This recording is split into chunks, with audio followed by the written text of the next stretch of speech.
是高雄市的前市长韩国瑜，昨暝接受到主持人赵少康的专访，伊向高雄市民来发话，请甲票投予国民党的郭志温。韩国瑜讲，单期卖若是无当选连任，民进党的支持者根本就无需要艰苦，因为单期卖真紧就会升官去做行政院长。单期卖竞选办公室是来回讲。 不管选举的结果如何，随时拢欢迎韩国瑜前市长返来高雄行行咧，来看高雄这几年来进步偌多。如果陈其迈离开，不要难过，因为他很快就会升行政院长了。 昆市疫情，前高市长韩国瑜讲话真惊人，讲若是单期卖无连任，民进党的支持者唔免艰苦，因为一定有头路。我相信这是一票投下去，可以投一个行政院院长，投一个。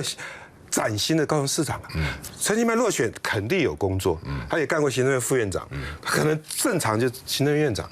韩国瑜前市长一直都是高雄市的老朋友了，非常欢迎他随时回来高雄走走，回来看看高雄这几年进步了多少。单期卖竞办回应，随时欢迎韩国瑜来高雄行大。伊伫节目上讲，家己愿意做高雄市的终身职工。另外，议员讲，这敢是咧欺骗高雄市民？安尼落指导期，郭志温敢有法度接受？似乎要替柯志恩下指导棋，连他的副市长人选都安插好，是李世川。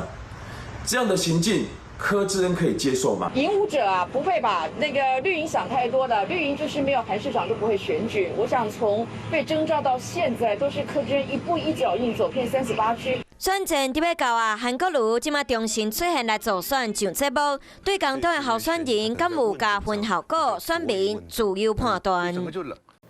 我是吴依璇，想要跟我一起看新闻吗？现在就打开华视的 YouTube 频道，按下订阅，还要开启小铃铛哦。